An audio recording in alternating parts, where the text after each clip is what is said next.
Right now, your brain is doing something that guarantees you'll stay stuck. You wake up, reach for your phone, scroll through videos for 15 minutes, and tell yourself you're looking for motivation to start your day. You watch someone talk about discipline, someone else showing their morning routine. You feel that spark, that familiar rush that makes you think today will be different. Then you close the app, sit up, and within minutes that feeling vanishes. You're back to feeling empty, unmotivated, exactly where you started. Here's what nobody's telling you. That spark you're chasing is destroying your ability to take action. The feeling you think is motivation is actually the problem. Your brain has learned to crave the anticipation of change instead of the reality of it. Every time you scroll looking for that hit of inspiration, you're training your nervous system to seek the feeling rather than do the work. The habit destroying your motivation isn't laziness. It's not lack of discipline. It's dopamine-seeking behavior disguised as preparation.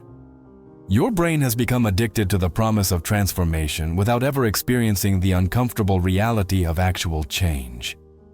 Understanding how this works will show you why you've been stuck, why motivation disappears the moment you need it, and what you can do right now to break this cycle. You think you're looking for motivation, but your brain is doing something completely different. Dopamine isn't the pleasure chemical. That's the biggest lie the internet keeps repeating. Dopamine drives anticipation, not satisfaction. It's released before the reward, creating the desire to pursue something that might be beneficial. This system evolved to make you hunt for food, seek shelter, form relationships, behaviors essential for survival. In the modern world, this same system responds to your phone, social media, streaming services, junk food, and endless content that triggers dopamine without requiring any real effort. When you watch that motivational video, dopamine floods your system during the anticipation of who you could become. Your brain experiences the reward of imagining change without the difficulty of executing it. This feels incredible for about 90 seconds. Then reality hits. The dopamine drops because there's no actual reward, just the fantasy of one. So what do? You scroll again, you find another video, another quote, another story about someone who made it. Each time you get that brief spike, that feeling of possibility, and each time it fades faster than before. You've trained your brain to seek the anticipation of motivation instead of the experience of action.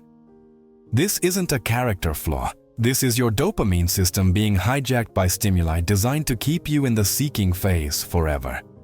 The algorithm knows you'll keep coming back for that spark, and your brain has learned that chasing the feeling is easier than doing the work. The truly dangerous part? You believe you're trying. You're consuming content about change, learning about discipline, watching people explain how they transform their lives. Your brain registers this as progress, because it's getting dopamine hits from imagining your future self. But you're not moving forward. You're stuck in an endless loop of anticipation without action. Nothing feels rewarding anymore, and you don't understand why. You finish a task that should feel satisfying. It feels like nothing. You have a conversation with a friend. It feels dull. You complete a workout. The accomplishment feels hollow. This isn't depression, though it might look similar from the outside. This is tolerance. Your brain has been exposed to such intense dopamine triggers that normal life can't compete. Research on internet addiction, gaming disorder, and compulsive social media use shows that repeated exposure to highly rewarding stimuli alters your brain's reward pathways. The activities that used to feel good now register as boring by comparison. Your baseline dopamine levels have shifted, and your receptors have down-regulated to compensate for the constant flood of stimulation. Think about what you did this morning. You probably picked up your phone within minutes of waking up. Before your brain fully transitioned from sleep to consciousness, you were already feeding it novelty, stimulation, engineered content designed to capture attention. Your reward system fired up immediately, not from accomplishment or genuine pleasure, but from the anticipation of what might be in your notifications. By the time you need to do something that actually matters, your brain is already desensitized. Starting that project feels impossible because it can't generate the same dopamine response as scrolling through 30 seconds of curated content. Having a focused conversation feels tedious because it lacks the rapid-fire novelty of jumping between videos. Exercise feels unrewarding because the payoff is delayed, and your brain has been trained to expect instant gratification. This creates a vicious cycle. The less rewarding normal activities feel, the more you turn to high-stimulation sources to feel anything at all. The more you rely on those sources, the higher your tolerance becomes. Eventually, you're caught in a trap where you need increasing levels of stimulation just to feel baseline normal, and anything requiring sustained effort feels like pushing through quicksand. You're not broken. Your brain is doing exactly what it's designed to do, adapting to its environment. The problem is that your environment has been engineered to exploit your dopamine system for engagement and profit. You've been living in a world of superstimuli that your evolutionary hardware was never built to handle. You've probably heard about dopamine detox by now. The idea sounds perfect. Avoid all pleasurable activities for a period of time, reset your brain's reward system, and regain your motivation. Social media is filled with people claiming this changed everything for them. They stopped using their phone, quit watching shows, eliminated junk food, and suddenly felt motivated again. Here's the truth that nobody wants to hear. You cannot detox from dopamine. Dopamine is an essential neurotransmitter that your brain produces naturally and needs for basic functioning. It's involved in movement, motivation, memory, learning, and numerous other vital processes. Calling it a detox is scientifically misleading. You can't cleanse yourself of a molecule your body requires to operate. The Northwestern University research shows why the dopamine detox concept is too simplistic. Dopamine isn't purely a pleasure signal. It's a learning molecule crucial for normal behavior in everyday life.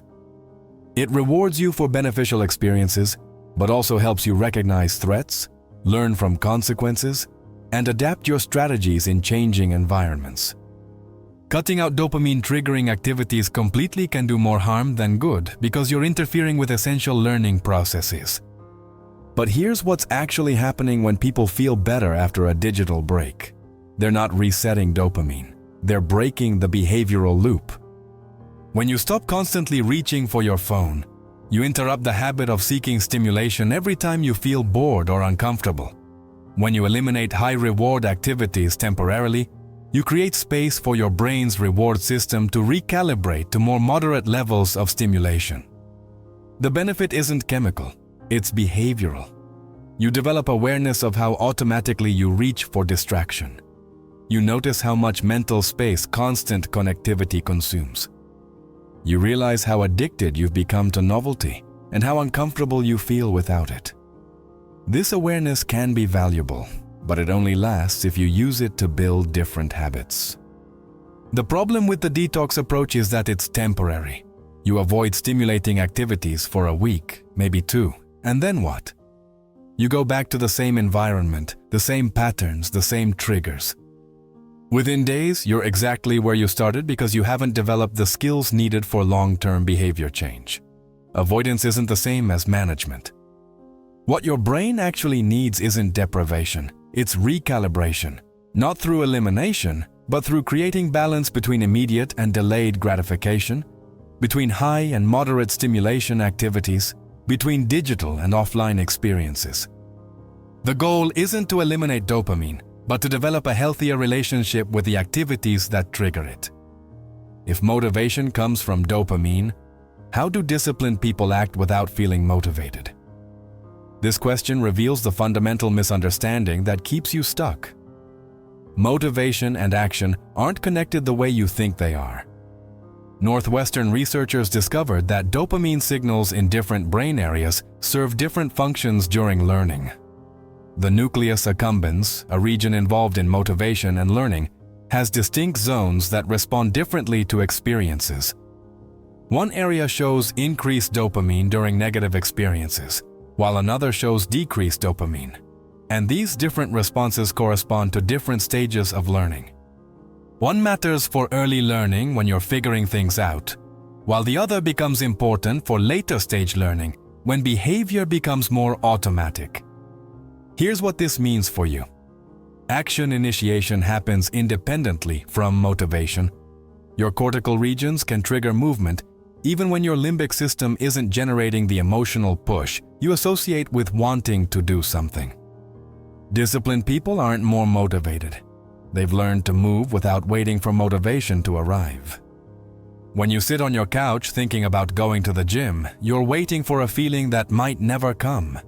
Your brain is checking whether there's enough dopamine anticipation to justify the effort. If the reward feels too distant or uncertain, the signal doesn't fire. So you stay on the couch, scrolling, seeking that easier hit of dopamine from content that requires zero effort. But watch what happens when you stand up without consulting your feelings. You put on shoes, grab your keys, walk to your car.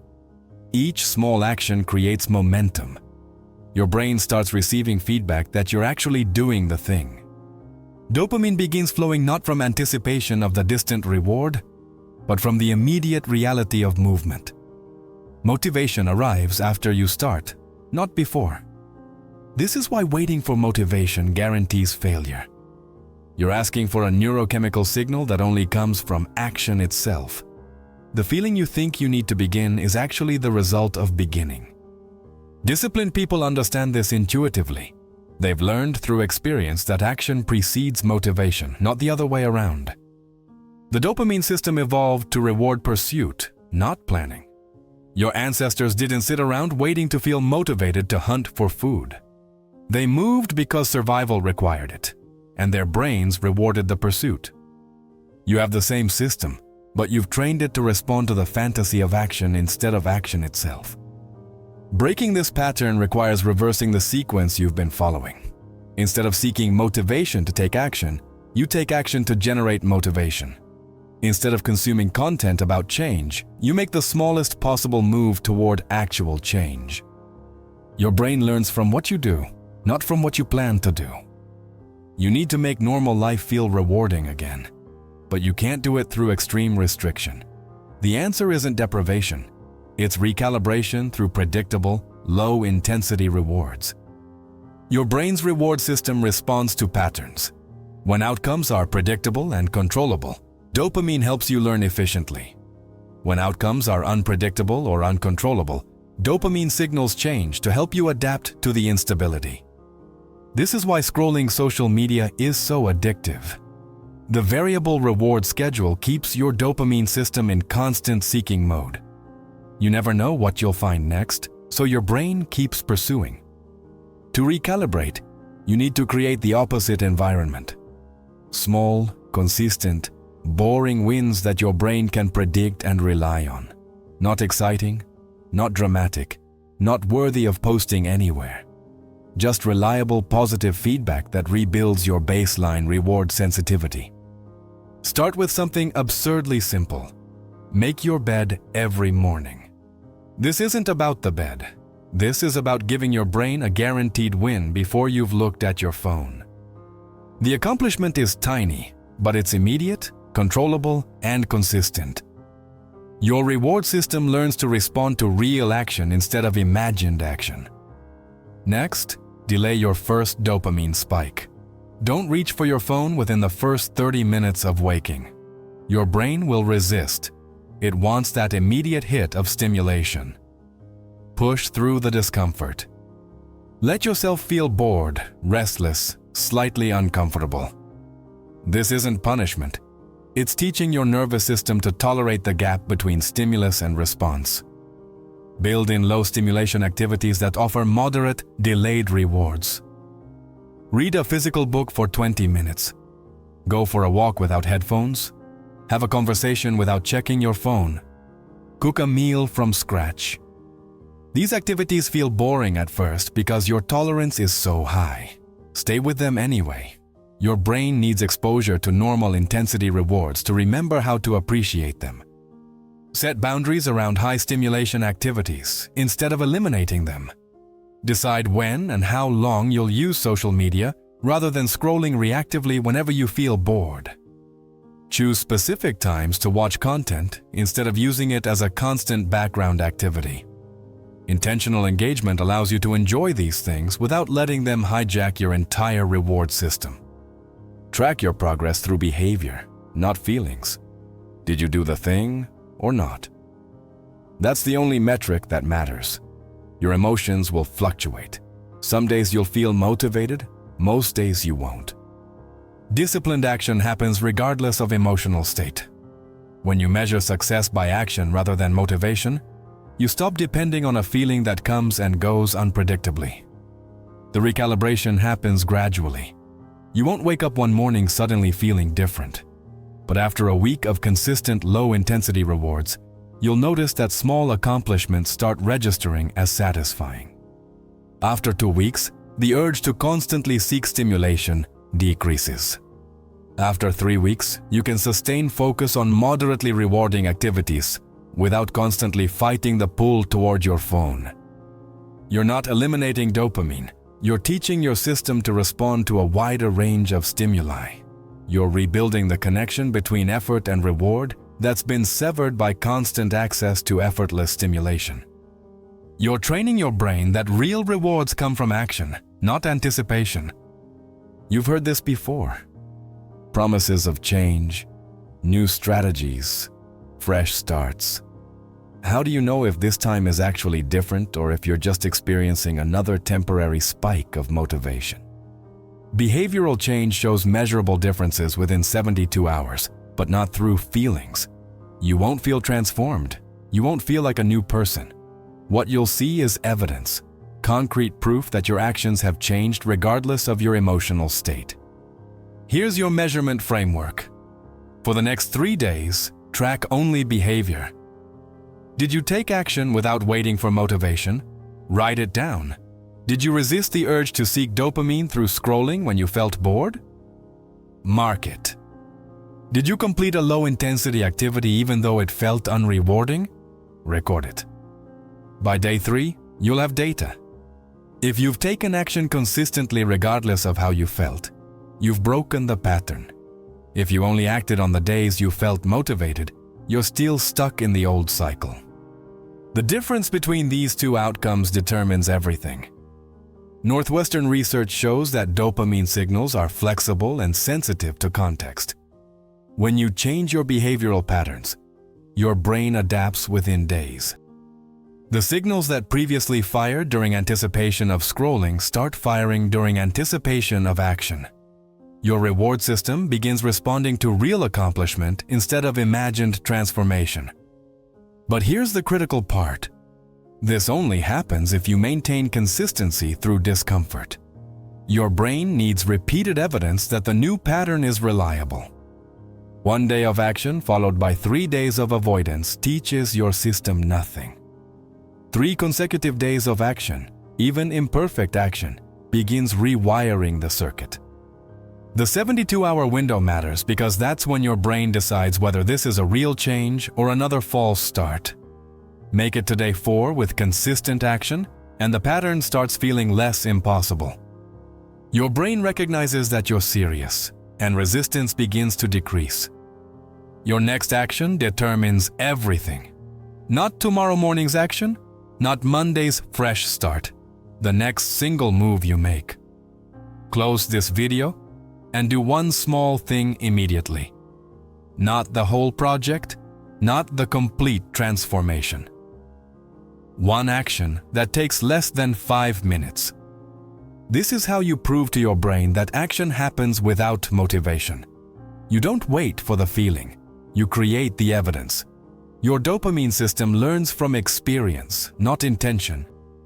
Every time you move without motivation, you strengthen the pathway that makes future movement easier.